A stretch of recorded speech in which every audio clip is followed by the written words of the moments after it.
Hi friends, ഇന്ന് നമ്മൾ നോക്കുന്നത് ഈ അടുത്ത് നടന്ന ഒരേ PSC എക്സാമിൻ്റെ ക്വസ്റ്റ്യൻ പേപ്പറാണ്. അതായത് വളരെ ലേറ്റസ്റ്റ് ആയിട്ടുള്ള ഒരു ക്വസ്റ്റ്യൻ പേപ്പറാണ്. അപ്പോൾ HSC സോഷ്യൽ സയൻസ്, അതേപോലെ PSC ടെസ്റ്റ് എഴുതുന്നവർക്ക് ഇത്തരത്തിലുള്ള ക്വസ്റ്റ്യൻസ് ഒന്ന് നോക്കുന്നത് നന്നായിരിക്കും. കാരണം ഇത് റിലേറ്റഡ് ആയിട്ട് ഇത് പല രീതിയിൽ ഇത്തരത്തിലുള്ള ചോദ്യങ്ങൾ വരാൻ ചാൻസ് ഉണ്ട്. അപ്പോൾ ഫസ്റ്റ് ക്വസ്റ്റ്യൻ നമുക്ക് നോക്കാം. ഫ്രഞ്ച് വിപ്ലവത്തിൻ്റെ പ്രവാചകൻ എന്നറിയപ്പെടുന്നത് ആര്? അത് ആൻസർ നമുക്കറിയാം. ഓപ്ഷൻ സി ആണ്, റൂസോയാണ്. അതായത് ഫ്രഞ്ച് വിപ്ലവത്തിന്റെ പ്രവാചകൻ എന്നറിയപ്പെടുന്നു. അദ്ദേഹം ജനിച്ചത് സ്വിറ്റ്സർലൻഡിലാണ്. ഇദ്ദേഹത്തിന്റെ ആശയങ്ങളെയാണ് മനുഷ്യാവകാശ പ്രഖ്യാപനത്തിൽ നമുക്ക് കാണാൻ സാധിക്കുന്നത്. അതേപോലെ അദ്ദേഹത്തിന്റെ പ്രശസ്ത കൃതികളാണ് സോഷ്യൽ കോൺട്രാക്ട്, അല്ലെ? സോഷ്യൽ കോൺട്രാക്ട്, അതുപോലെ എമിലി. വിദ്യാഭ്യാസവുമായി ബന്ധപ്പെട്ട അദ്ദേഹത്തിന്റെ പ്രശസ്തമായിട്ടുള്ള കൃതി എമിലിയാണ്.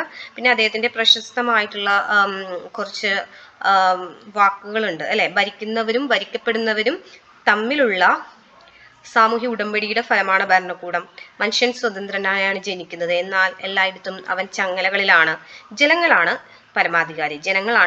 പരമാധികാരി. അദ്ദേഹത്തിന്റെ ആത്മകഥയുടെ പേരാണ് കുംഭസാരങ്ങൾ എന്ന് പറയുന്നത്.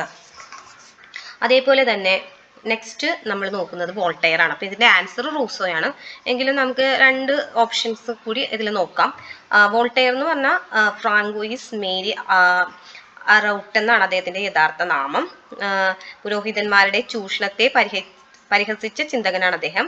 ഫ്രഞ്ച് ചിന്തകനായ വോൾട്ടയർ യുക്തിചിന്ത, സമത്വം, മനുഷ്യസ്നേഹം എന്നിവ പ്രോത്സാഹിപ്പിച്ചു. അദ്ദേഹത്തിന്റെ പ്രശസ്തമായിട്ടുള്ള കൃതിയാണ് ദ ഏജ് ഓഫ് ലൂയി 14. പിന്നെ അദ്ദേഹം ഭരണഘടനാപരമായ രാജവാഴ്ചയെ പിന്തുണച്ചു. ഓക്കെ, അടുത്തത് മൊണ്ടെസ്ക്യൂ. ജനാധിപത്യത്തെയും റിപ്പബ്ലിക്കിനെയും പ്രോത്സാഹിപ്പിച്ച ഫ്രഞ്ച് ചിന്തകനാണ് അദ്ദേഹം.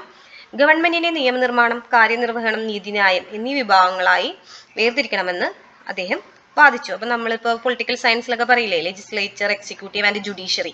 അപ്പൊ ഇത് റിലേറ്റ് ചെയ്യുന്നത് മൊണ്ടെസ്ക്യൂ ആണ് കേട്ടോ. ഇതുമായിട്ട് റിലേറ്റ് ചെയ്തിട്ടുള്ള വ്യക്തി എന്ന് പറയുന്നത് മൊണ്ടെസ്ക്യൂ ആണ്.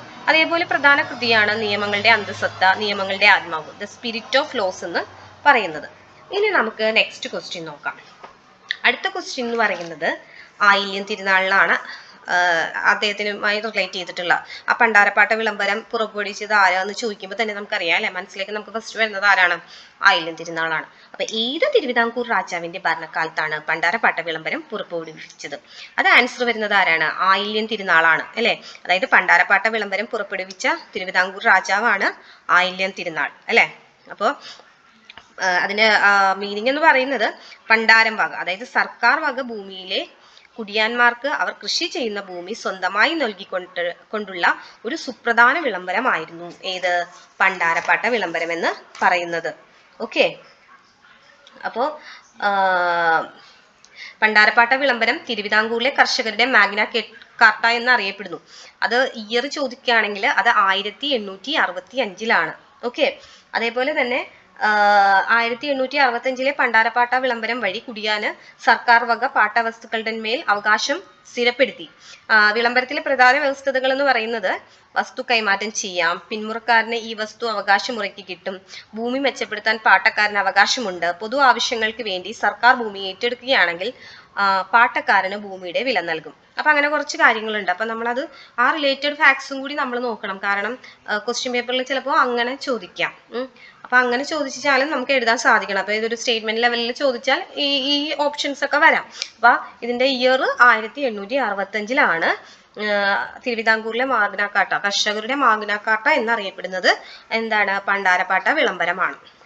ഓക്കെ, ഇനി നമ്മൾ നെക്സ്റ്റ് ക്വസ്റ്റ്യൻ നോക്കുന്നത് റഷ്യൻ വിപ്ലവമാണ്. അപ്പോൾ റഷ്യൻ വിപ്ലവം നടന്ന വർഷം എല്ലാവർക്കും അറിയാം, അല്ലെ? അത് നമ്മൾ ഈ ഇയേഴ്സ് ഒക്കെ നമുക്ക് ഏകദേശം നമ്മൾ പഠിച്ചിട്ടുള്ള ഇയേഴ്സ് ഒക്കെ തന്നെയാണ്. അപ്പോൾ അത് വെച്ച് നോക്കുവാണെങ്കിൽ റഷ്യൻ വിപ്ലവം നടന്ന വർഷമാണ് ചോദിച്ചിട്ടുള്ളത്, അല്ലെ? വളരെ സിമ്പിൾ ആയിട്ടുള്ള ഒരു ക്വസ്റ്റ്യൻ ആണ്. റഷ്യൻ വിപ്ലവം നടന്നത് എന്നാണ്? 1917 റഷ്യൻ വിപ്ലവം നടന്നിട്ടുള്ളത്, അല്ലെ? റഷ്യൻ വിപ്ലവം നടന്നിട്ടുള്ളത് 1917. ഓക്കെ, അത് വളരെ ഇമ്പോർട്ടൻ്റ് ആയിട്ടുള്ള ഒരു ക്വസ്റ്റ്യൻ ആണ് കേട്ടോ.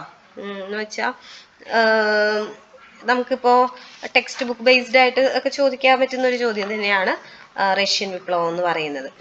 ഓക്കെ, അപ്പോൾ റഷ്യൻ വിപ്ലവത്തിനെ കുറിച്ച് കുറച്ച് കാര്യങ്ങൾ നമുക്ക് നോക്കാം. അതായത് സ്വേച്ഛാധിപത്യത്തിന് അനുകൂലമായി പാർലമെന്ററി ജനാധിപത്യം ഉപേക്ഷിക്കുക എന്ന ആശയവുമായി ബന്ധപ്പെട്ട വിപ്ലവമാണ് റഷ്യൻ വിപ്ലവം. ലോകത്തിൽ സോഷ്യലിസം എന്ന ആശയം വ്യാപിക്കാൻ കാരണമായിട്ടുള്ള വിപ്ലവവും ഏതായിരുന്നു? ഈ ഒരു റഷ്യൻ വിപ്ലവം തന്നെയായിരുന്നു. ഓക്കെ, അപ്പോൾ ഇത്രയും കാര്യങ്ങൾ നമുക്കൊന്ന് നോക്കാം.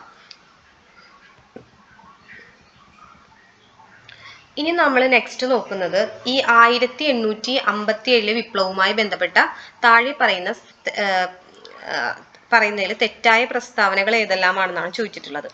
അപ്പോൾ താഴെ തന്നിട്ടുള്ളതിൽ 1857 വിപ്ലവം ആദ്യമായി പൊട്ടിപ്പുറപ്പെട്ടത് സൂററ്റിലാണെന്നാണ് പറയുന്നത്. പക്ഷെ നമ്മൾ പഠിച്ചിട്ടുള്ളത് 1857 വിപ്ലവം ആദ്യമായി പൊട്ടിപ്പുറപ്പെട്ടത് മീററ്റിലാണെന്ന് നമ്മൾ പഠിച്ചിട്ടുണ്ട് അല്ലേ. അപ്പൊ നമുക്ക് ഈ ഒരു 1857 റിവോൾട്ടുമായി ബന്ധപ്പെട്ടിട്ട് കുറച്ച് കാര്യങ്ങൾ നമുക്ക് നോക്കാം കേട്ടോ.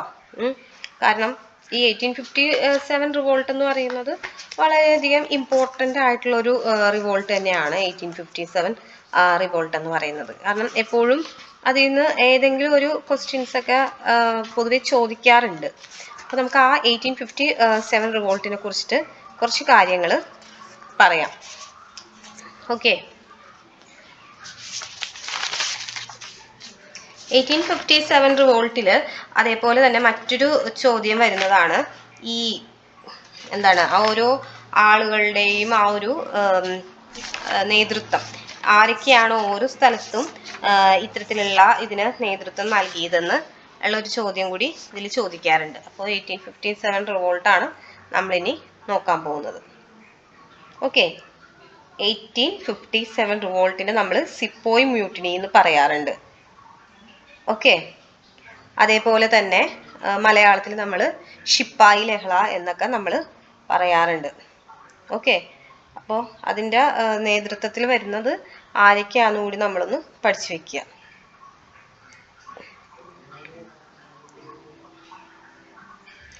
ആയിരത്തി 1857 ഈ കലാപത്തിന് ഏറ്റവും പ്രധാനപ്പെട്ട നേതാക്കൾ റാണി ലക്ഷ്മിബായി, ബഹദൂർ ഷാ സഫർ, മംഗൾ പാണ്ഡെ എന്നിവരൊക്കെയായിരുന്നു ഇതിൽ പ്രധാനമായിട്ട് നേതൃത്വത്തിൽ വന്നിട്ടുള്ളവരെന്ന് പറയുന്നത്. അപ്പോൾ ഈ ഒരു ക്വസ്റ്റ്യൻ നമുക്ക് എന്താ പറയുക, ഈ ഒരു ക്വസ്റ്റ്യൻ മാത്രം നമുക്ക് ഒരു പ്രത്യേക ക്ലാസ് ആയിട്ട് എടുക്കാം കേട്ടോ.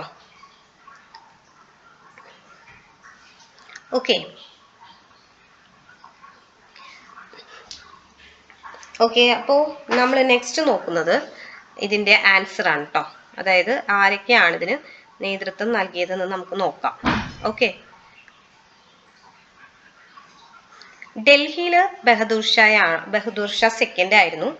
ലക്നൌവിൽ ബീഗം ഹസ്രത്ത് മഹൽ, കാൺപൂരിൽ നാനാ സാഹിബ്, ഝാൻസി ഗോളിയാറിൽ ലക്ഷ്മിബായ് ആൻഡ് താന്തിയ തോപ്പി, ബറേലിയിൽ ഖാൻ ബഹദൂർ ഖാൻ, അലഹബാദ് ആൻഡ് ബനാറസിൽ മൗലവി ലിയാഖത്ത് അലി, ബീഹാറിൽ കൻവർ സിംഗ്.